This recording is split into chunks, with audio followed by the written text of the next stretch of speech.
ये ना। ठीक है।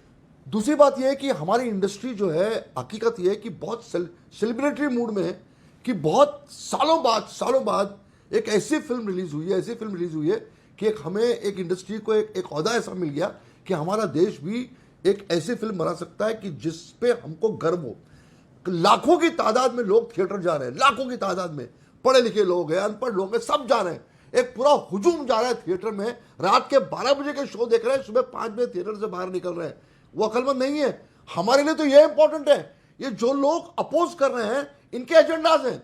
और दूसरी बात मुझे समझ में नहीं आता अमन जी, ये देश, ये फिल्म जो है किसको एक्सपोज करी है? ये टेररिज्म, एक टेररिस्ट नेशन है पाकिस्तान, जिसने हमारा देश का जीना हराम करके रखा है। हत्याएं, ब्लास्ट, बॉम्ब ब्लास्ट, ये वो सब अटैक, इतने लोगों को हमारे देश में मारा है। उस देश को ये फिल्म एक्सपोज करी है, वहां के टेररिज्म को, वहां के अंडरवर्ल्ड को, वहां के पूरे जो गलत लोग हैं उसको एक्सपोज करी है। इनको क्या तकलीफ हो रही है? इनको पेट में क्यों दर्द हो रहा है? इनको क्या एतराज है कि हमारा देश जो है, हमारी फिल्में जो है, अगर पाकिस्तान जो है एक टेररिस्ट नेशन है, एक ऐसा देश है जो हमारा सबसे बड़ा दुश्मन है, पूरी दुनिया परेशान है इस देश से, तो इनको तकलीफ क्या हो रही है? ये क्या ढूंढ रहे हैं इसमें? मैं बताता हूं क्या इनको तकलीफ दर्द किस बात का हो रहा है ये मेरी समझ में नहीं आ रहा है। लेकिन और अशोक भाई अमन जी, आदित्य धर एक रिस्पॉन्सिबल डायरेक्टर है, रिस्पॉन्सिबल फिल्म मेकर है। मैं विक्टिम हूं टेररिज्म का, पाकिस्तान का। और अगर कोई भी फिल्म हो, आदित्य ने इससे पहले उड़ी बनाई है, 370 बनाई है, बहुत सारी फिल्में इस आदमी ने बनाई है, और एक एक चैप्टर के साथ, रिसर्च के साथ उसने एक्सपोज किया है पाकिस्तान के टेररिज्म को। और हमारे देश में जो दुश्मन बैठे हुए हैं, तो हो सकती है, पद्मावती का विरोध आप लोगों ने भी किया था हमारे देश में, तो विरोध आप लोगों ने भी किया था पद्मावती का, तो विरोध हो रहा है तो उसको सुनना भी चाहिए अशोक भाई। ऐसा नहीं कह देना सीधा प्रोपोगेंडा पाकिस्तान के खिलाफ बनाइए। लेकिन अगर ऑल इंडिया एमआईएम, वारिस पठान, समाजवादी पार्टी, कांग्रेस, हर कोई कह रहा है कि एंटी मुस्लिम है, तो उनके कंसर्न को भी एड्रेस तो करना होगा ना सर। सीधा कह देना नहीं नहीं, ये भी गलत हो सकता है। तो उनकी आपत्तियां तो लेनी चाहिए ना हमको अशोक भाई, ऐसा नहीं। एक बार हमारे साथ, ठीक सर, मैं आगे बढ़ूंगा सर। रोक नहीं रहा को बोलने के लिए जी, लेकिन there has to be some argument, ठीक बात है, मैं वो आर्गुमेंट लेता हूं। फिल्म है, किस बेसिस पे आप बात कर रहे हैं? सही आप बात करिए ना फिल्म की, इतनी टेक्निकली इतनी कमाल की फिल्म है, ठीक है हमारी, it's a blade as far as the film is concerned. और ये लगे हुए अपना दुकान चलाने में कि एंटी मुस्लिम है, एंटी है। अरे अशोक भाई सुन लेते हैं, एक मिनट, बस सुन लेते हैं। पाकिस्तान फिल्म, ठीक है। सैयद आसिम वकार, आपकी पार्टी का क्या पक्ष है? वैसे मैंने वारिस पठान को सुना, वो कह रहे हैं कि मुसलमान को बदनाम करने के लिए धुरंधर 2 बनाई गई है, मुसलमानों को। वारिस भाई, वकार भाई, आपका क्या पक्ष है इस पर?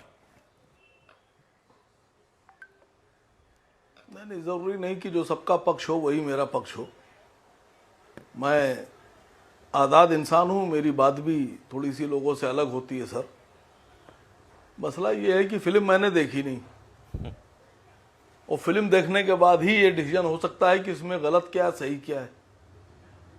आपकी बात पे यकीन करूंगा नहीं मैं। नहीं, मैंने भी नहीं देखी प्रभु, इस बार तो मेरे पास अपना दिमाग, अपने कान, अपने आंख। मैंने भी नहीं देखी प्रभु। हाँ, तो जो चीज मैंने देखी नहीं है जी, वो मैं सुनूं क्यों? और रही बात कि अगर धुरंधर 2 पर कोई विरोध कर रहा है जी, तो फिर घूसखोर पंडित पे भी विरोध था। यस, घूसखोर पंडित पे ये बैठे हैं ना अशोक पंडित, भाई घूसखोर पंडित पर क्यों विरोध था आप लोगों का? और दूसरी बात, इस देश में बहुत बड़े बड़े डायरेक्टर हैं, कल्लेगे साहब हम कश्मीर फाइल बनाएंगे, गलत हम गुजरात फाइल बनाएंगे, हम केरला फाइल बनाएंगे। सुनिए सर, ऑडियो बंद, एक करके सुनिए सर, कंप्लीट करिए वकार भाई आप, उसके बाद अशोक जी आप जवाब दीजिएगा एक करके। बोलिए सैयद आसिम वकार। हाँ, बड़े बड़े डायरेक्टर हैं, बड़े बड़े कलाकार हैं, अनुपम खेर जैसे, कि साहब कश्मीर फाइल बनाएंगे, हम गुजरात फाइल बनाएंगे, केरला फाइल बनाएंगे।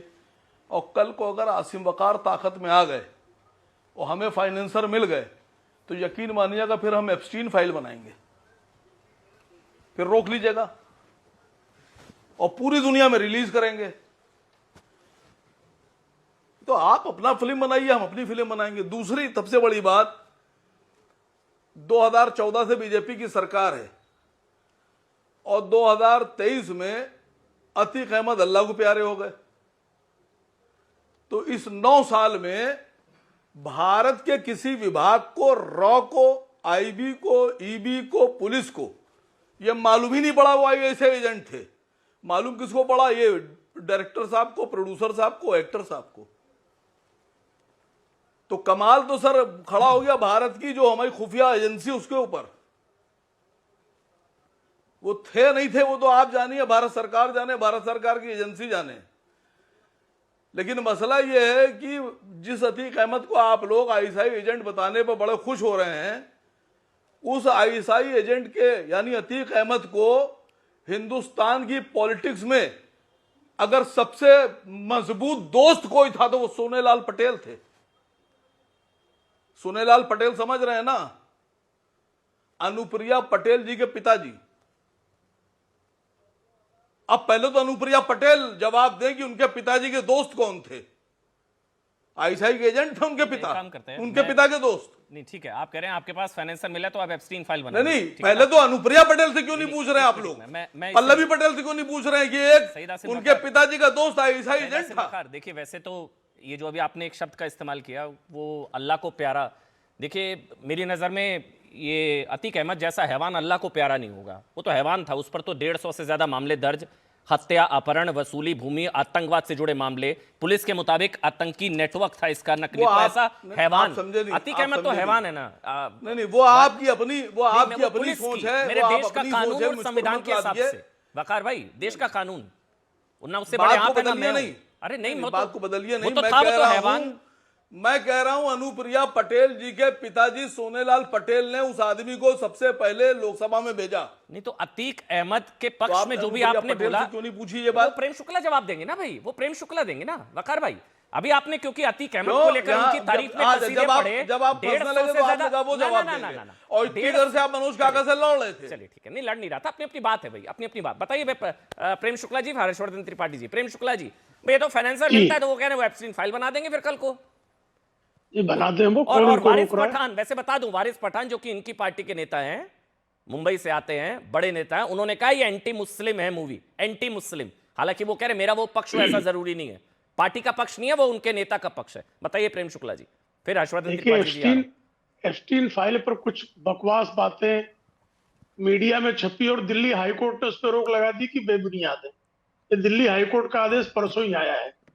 अगर ये क्या है मियां वकार, इनकी औकात हो तो बना लेंगे, इनकी फिल्म भी बैन हो जाएगी। जैसे जो है सोशल मीडिया पर जिन लोगों ने एप्स्टीन फाइल पर बेबुनियाद बातें की थी उनको डिलीट करने का आदेश दिल्ली हाईकोर्ट ने 2 दिन पहले ही दिया है।